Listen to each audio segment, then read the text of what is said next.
沙漠孤烟暮色深，走兽飞鸟滑天痕。高林始见真容在，千载遗踪映满云。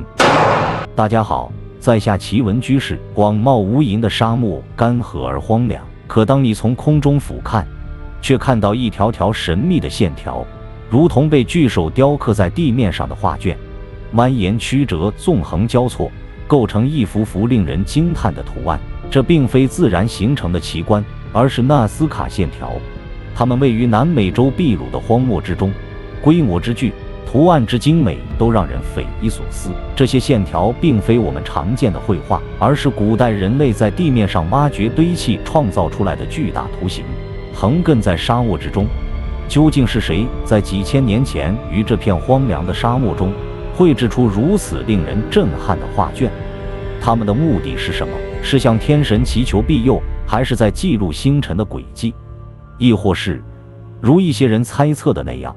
这些线条是外星文明留下的印记？今天就让我们一起探索纳斯卡线条背后那跨越千年的故事。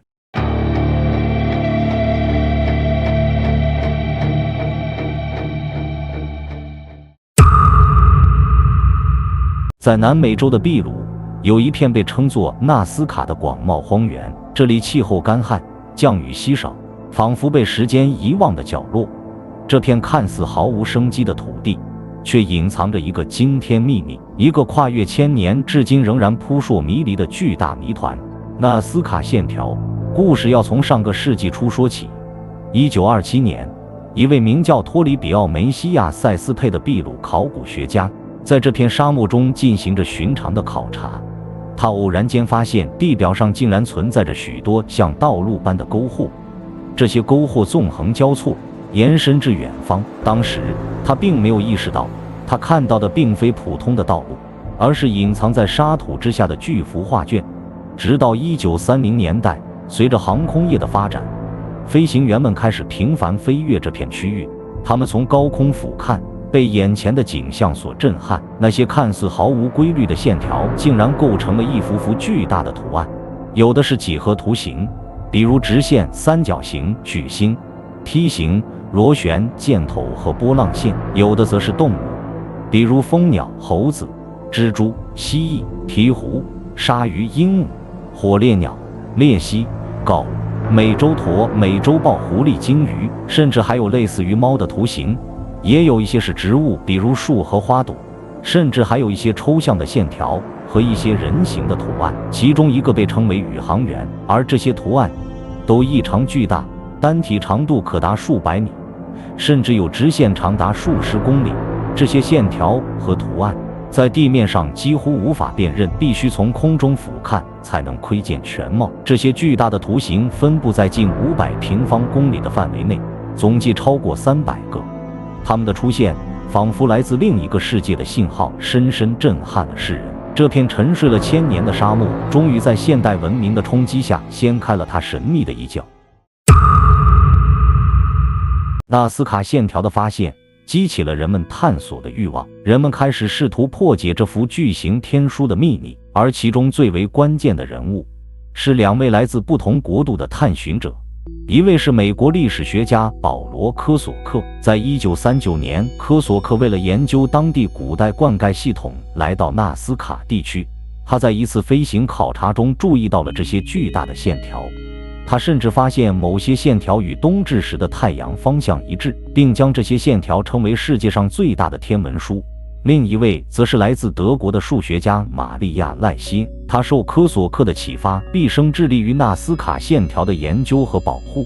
他居住在沙漠边缘的小屋，亲自测量、记录、编目每一条线条和每一个图形。为了保护这些线条不被破坏，他不遗余力。他也认为这些线条的布置与天文学和历法相关。他通过详尽的观察和测量，将这些图案与天体运动联系在一起，提出这些线条可能是古代人用于标记冬夏至或者重要日期的巨大天文历法书。他将自己研究的结果发表在多个期刊和出版物中，并在1949年出版了《潘帕斯之谜》一书，从而让全世界了解了这片神秘的土地。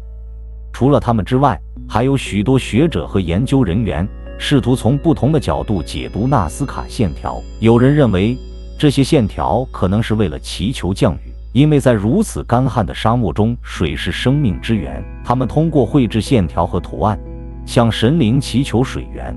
也有人认为，这些线条是古代朝圣者的道路，引导他们前往神圣的祭祀场所。更有人提出，这些线条或许是外星人留下的痕迹，是为了给宇宙飞船导航。随着科技的进步，人们对纳斯卡线条的研究也进入了一个新的阶段。在过去，由于线条过于巨大，很难进行全面的考察，而无人机和人工智能技术的应用，则为我们提供了前所未有的视角。日本山形大学的研究团队与 IBM 合作，利用人工智能技术对纳斯卡沙漠进行了详细的勘测。他们首先使用高分辨率图像训练 AI 模型，然后利用无人机对整个地区进行了地毯式的扫描。在短短6个月的时间里，他们发现了303个新的图形，使得已知的纳斯卡线条数量几乎翻了一番。这些新发现的图形大多比之前已知的要小，尺寸在3到7米之间，而且年代也更早，可以追溯到公元前500年左右。这使我们对纳斯卡文明的演变，以及从帕拉卡斯文化过渡到纳斯卡文化的过程有了更深刻的了解。研究者也发现，这些较小的早期的线条更注重描绘日常生活场景，比如动物、植物，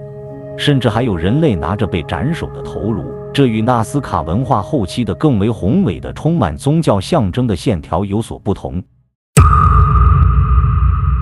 从公元前500年到公元700年间，纳斯卡人巧妙地利用了这片沙漠的特殊地质结构。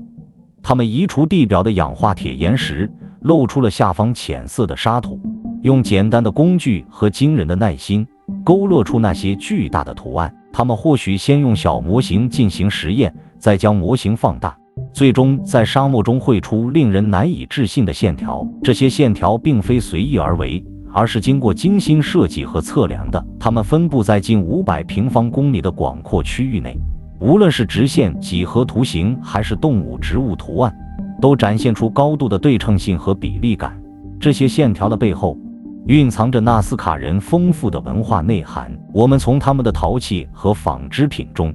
可以看到与线条图案相符的主题，说明这些图案并非孤立存在，而是贯穿于他们生活的方方面面。无论是展翅的蜂鸟，还是蜿蜒的巨蟒，亦或是古怪的人形轮廓，可能都承载着特定的意义，与他们的信仰体系、社会结构以及与自然的关系息息相关。这些线条不仅是艺术品，也是他们文化传承的载体。